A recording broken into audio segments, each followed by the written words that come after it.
Hola amigos, espero les guste este video, nos apoyarían con su suscripción y un like para poder seguir con este canal. Hoy les traemos historias de la Deep Web en Reddit. La vecina te cuenta.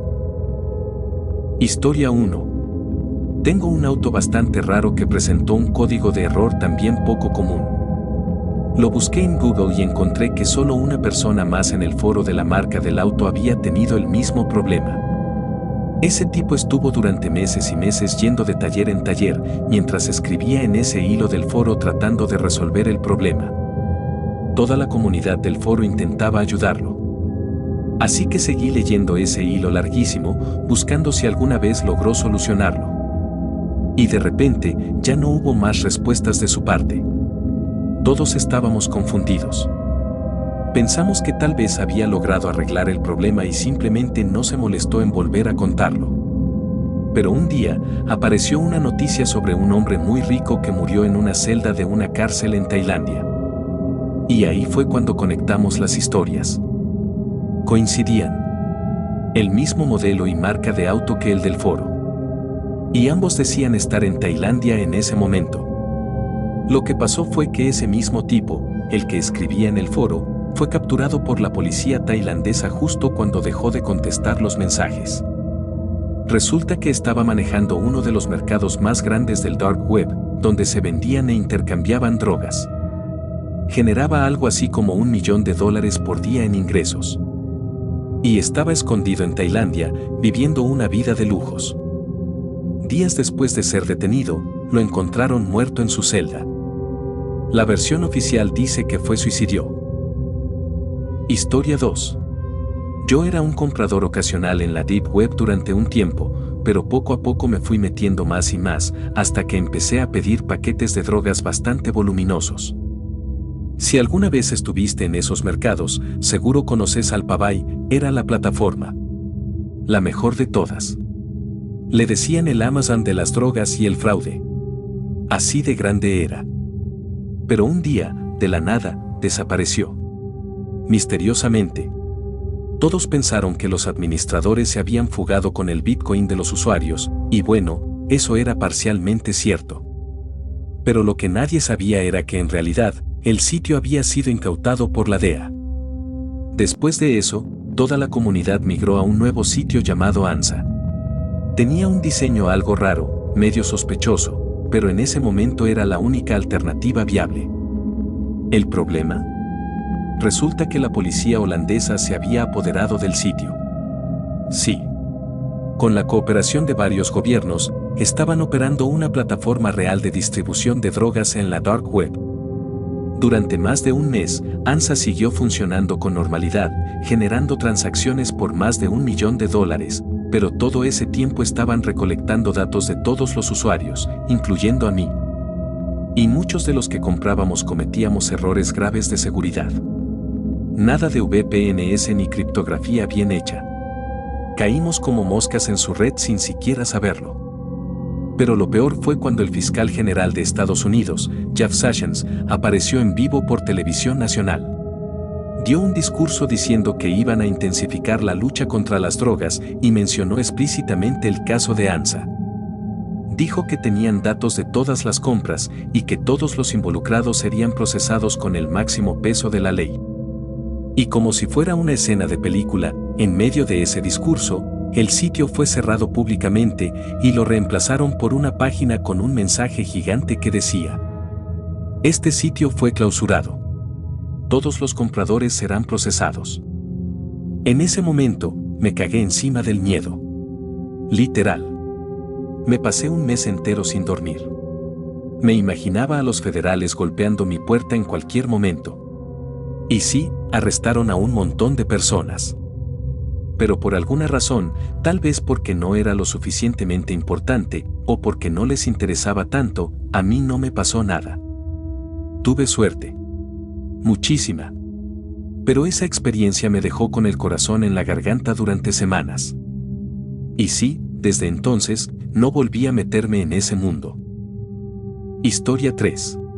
Soy usuario religioso de Silk Road y CGMC.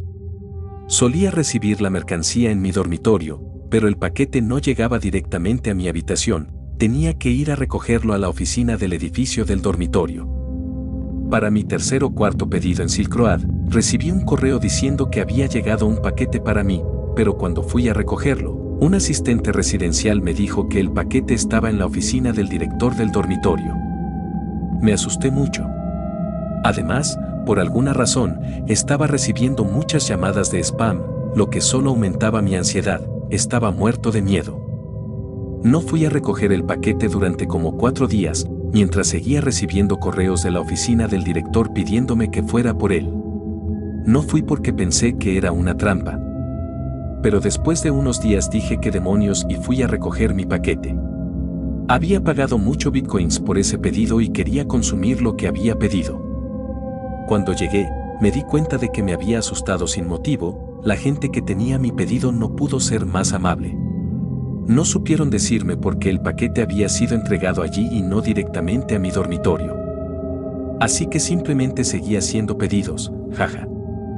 Postdata, el paquete siempre lo entregaba USPS Priority, que es operado por el gobierno federal, y yo estaba en una universidad estatal. Así que técnicamente, el gobierno federal transportó cosas raras al gobierno estatal para mí. Historia 4. He escrito un par de libros sobre la Dark Web, lo que significa que he pasado prácticamente todos los días de los últimos 8 años explorando ese mundo.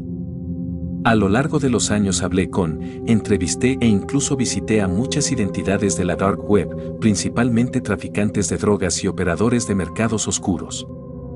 Asistí al juicio de una de las personas más malvadas del planeta, Lux, el dueño de G2D un sitio de tortura infantil. Resultó ser un niño infeliz y sin amigos que construyó su imperio del mal desde su habitación de infancia, con sus padres completamente ajenos a lo que sucedía bajo sus narices. La única vez que me sentí siquiera un poco en peligro, a pesar de todo este husmeo, fue cuando ayudé a descubrir una estafa de asesinos a sueldo. El dueño de Besa Mafia, el sitio de asesinatos por encargo más rentable de la historia, vino tras de mí cuando empecé a escribir sobre él. Hizo muchas amenazas, no sabes quién soy, pero yo sé quién eres y dónde vives, pero eso no fue aterrador, porque tenía acceso a la puerta trasera de su sitio gracias a un hacker amigo y sabía que en realidad no quería lastimar a nadie. La cosa se puso un poco más oscura cuando le dijo a las personas que se habían inscrito para trabajar como sicarios en su sitio, y a quienes les hizo grabar videos quemando coches con carteles para anunciar lo legítimo que era su sitio. Pero que nunca les pagó el dinero prometido, que yo era el dueño del sitio que los había estafado. Eso pudo haber sido feo, pero afortunadamente ni los matones eran tan tontos como para creerle. La única otra vez que estuve un poco nervioso fue cuando Homeland Security quiso tener una reunión amistosa conmigo en uno de mis viajes a Estados Unidos para asistir a un juicio. Fueron amables, pero también intimidantes. Historia 5. Escuché sobre todo ese tema de la Dark Web cuando tenía unos 12 o 13 años, así que decidí explorar un poco, pensando que no sería tan malo. Hubo algunos momentos extraños, ventanas de chat que se abrían de repente, pero no recuerdo qué decían. Encontré bastantes sitios que vendían tecnología robada a bajo precio, dinero falso, alternativas a Silk Road, etc. No recuerdo cómo se llamaba el sitio, pero creo que mencionaba algo sobre cadáveres. Siempre he tenido una fuerte curiosidad mórbida, especialmente cuando era más joven. Así que hice clic. Al principio, no era peor que cosas que puedes ver en r/5050. Pero luego aparecieron cosas raras, como fotos que no eran públicamente disponibles, lo mencionaba el título, la descripción o los comentarios, pero no recuerdo exactamente dónde. Obviamente, eso era bastante perturbador, ya que podrían haber sido imágenes reales de asesinos o asesinos en serie. En fin, de repente hice scroll y me encontré con lo que todavía llamo la peor cosa que he visto en mi vida. Era un ser humano completamente desollado, pero aún tenía los ojos y los dientes. Estaba desollado hasta los músculos y atado. Cerré el navegador inmediatamente. Tenía 13 años, y hasta entonces nunca había sentido una tristeza, pánico y miedo tan repentinos. Han pasado 7 años y todavía tengo esa imagen grabada con claridad en la cabeza, aunque trato de no pensar en ella. Historia 6. No estaba en peligro por decir. Me sentí jodidamente asustado. Estaba en una biblioteca navegando porque he escuchado historias sobre la web oscura y la gente averiguando dónde vives, así que ya tenía un poco de miedo de entrar en ella. Fui allí después de la escuela como 3 veces a la semana y traté de encontrar cosas aterradoras. No encontré nada interesante durante el primer mes más o menos. Después de un tiempo, encontré un sitio bastante interesante. Era algo así como Craigslist, pero en la web oscura. La gente estaba vendiendo drogas y así misma. Simplemente me gustó leer los anuncios. Algunos de ellos eran bastante divertidos. Como si estuviera tratando de encontrar cosas aterradoras, pero en cambio encontré al tipo más agradable del mundo preguntándome si quería comprar heroína. Las cosas realmente aterradoras vinieron después de que un tipo me enviara un mensaje privado. No sé cómo porque no había hecho una publicación en el sitio, así que no había forma de que él pudiera ponerse en contacto conmigo, pero fui un idiota, así que no lo cuestioné en ese momento. Me hizo preguntas vagas sobre mis preferencias sexuales y me estaba costando responder porque no hablaba /, escribía /, entendía inglés tan bien como lo hago ahora. Además, tenía 13 años, así que probablemente tampoco pude responderles en mi primer idioma. No recuerdo cómo fue la conversación exactamente, pero supongo que le gustó lo que dije porque me envió un enlace y, como un idiota, lo abrí. Nunca olvidaré lo que vi. Se parecía a Facebook en modo oscuro. La primera publicación que vi allí fue de una mujer desnuda inconsciente que estaba sangrando mucho entre sus piernas. La persona que lo publicó también puso un título largo en la foto, pero solo recuerdo la primera línea: ella gritó como una perra. Me desplacé más rápido, tratando de no mirar las fotos demasiado de cerca y me di cuenta de que era un sitio donde la gente publicaba fotos de mujeres que habían violado. Salí de ese sitio rápidamente, cerré el navegador y el ordenador, recogí mis cosas y nunca volví a esa biblioteca. Historia 7. No es que estuviéramos necesariamente en peligro, pero mi mejor amiga y yo pedimos un poco de cocaína por la dark web porque éramos jóvenes y no sabíamos dónde conseguirla. Mi mejor amiga era pasante en la campaña de Obama en ese momento. Esto es relevante. Así que nos sobraron unos bitcoins y compramos ketamina. Bueno, la cocaína llegó, la usamos y nos olvidamos por completo de la ketamina. Pues resulta que la ketamina llegó en un pequeño frasco de vidrio dentro de una caja marrón sin remitente. Los padres de ella fueron los que abrieron la caja y se asustaron muchísimo. Asumieron que era Anthrax y que ella era el blanco de un ataque terrorista porque estaba haciendo prácticas en la campaña de Obama. Dramático, lo sé. Sus padres llamaron a la policía local, que se dio cuenta bastante rápido de lo que realmente era. Mi amiga fingió no saber absolutamente nada y, como no había dirección de remitente, no podían probar que ella lo había comprado. Cualquiera podría haberle mandado drogas a alguien como forma de incriminarlo o chantajearlo, así que realmente no podían hacer nada. En fin, eso pasó. Historia 8. Comprábamos, verde, a granel por la Deep Web, le decíamos Internet Web, porque, la neta, pegaba durísimo. El rollo es que nunca sabías que te iba a llegar, así que a veces venía de color morado por el mismo precio. La vendíamos, claro. La comprábamos como a 6 euros el gramo y la soltábamos en 10. Cuando venía morada, le decíamos Purp o Purple Kush /hash, y esa se iba más cara, 12 euros para los que sabían del tema y 14 para los ingenuos que se dejaban llevar por el colorcito. Sí, si alguna vez vendiste, sabes de lo que hablo.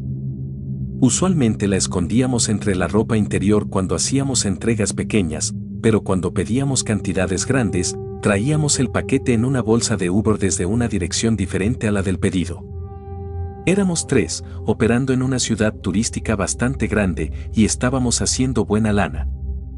Después de la pandemia, volví a mi ciudad natal y, como al mes, me entero de que uno de los compás tenía una cita en la corte. Operábamos desde un pequeño garaje subterráneo que le alquilábamos a un tipo medio dejado, mientras le pagáramos, no preguntaba nada.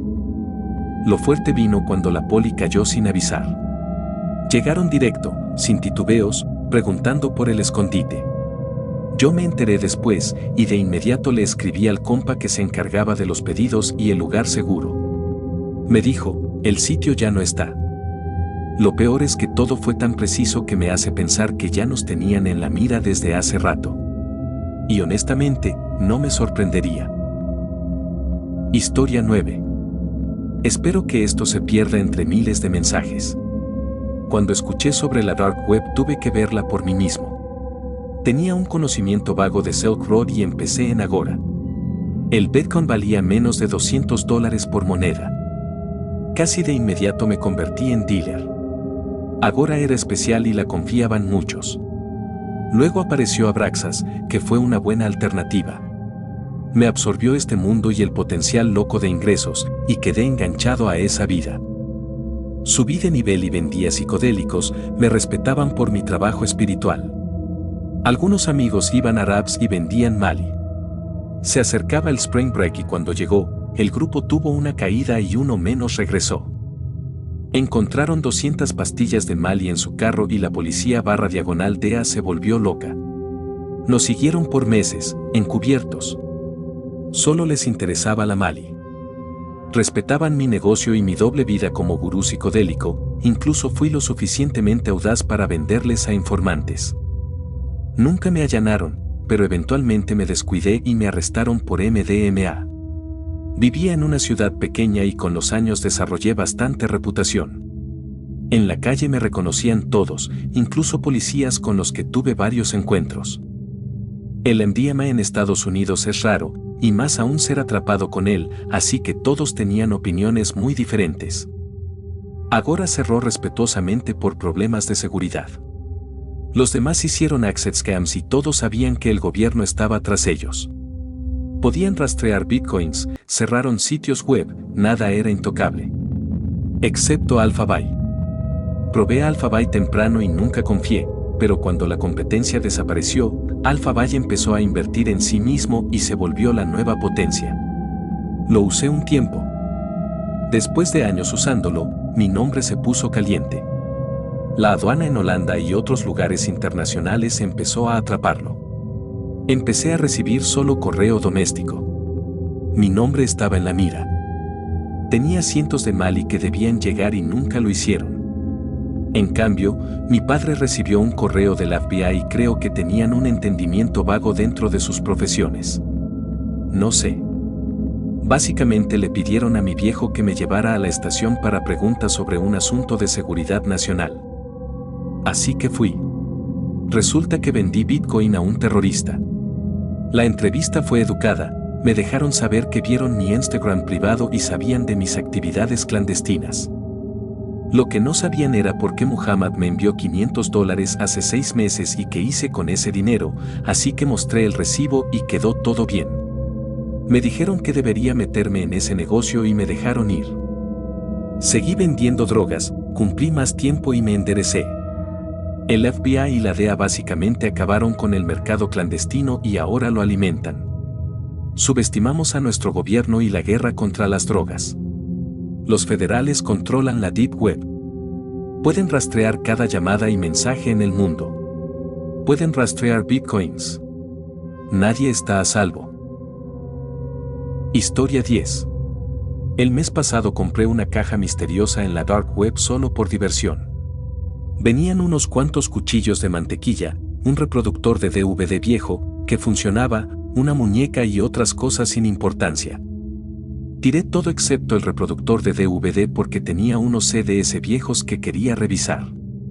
Lo conecté a mi televisor y estuve usándolo un rato. Eran casi las 11 de la noche cuando apagué la tele del cuarto y me fui a dormir. Alrededor de las 2 de la madrugada me desperté porque tenía sed y fui a la cocina. Al pasar frente al reproductor de DVD, vi por el rabillo del ojo una luz roja tenue saliendo de él. Me asusté porque ya no estaba conectado a la corriente. Encendí las luces rápidamente y, con ayuda de un destornillador, lo abrí. Lo que encontré dentro probablemente ha sido lo peor que me ha pasado en la vida. Había una cámara en miniatura con una pequeña batería conectada. Rápidamente retiré la batería y guardé la cámara en una caja oscura. Mi primer instinto fue llamar a la policía, pero decidí esperar hasta la mañana. Al día siguiente llevé la cámara a la tienda de un amigo para revisar qué tipo de cámara era y si había grabado algo. Descubrimos que la cámara no funcionaba, o quizás se dañó durante el envío. Pero estaba diseñada para grabar video sin audio, con capacidad de grabar hasta 24 horas. La batería podía alimentar la cámara por unas 8 horas seguidas y además estaba conectada de modo que, cuando se enchufaba el reproductor de DVD, la cámara se encendía automáticamente. Fue una broma enferma que falló gracias a la baja calidad de los productos. Sentí un alivio enorme al saber que la cámara estaba rota. Llamé a la policía, documenté todo el episodio y luego tiré la cámara. Si llegaste hasta este punto del video, me ayudarías con tu suscripción y un like. Si tienes alguna historia ya sea personal o de alguien que quieras compartir, con gusto la recibimos y como siempre, tu vecina te cuenta.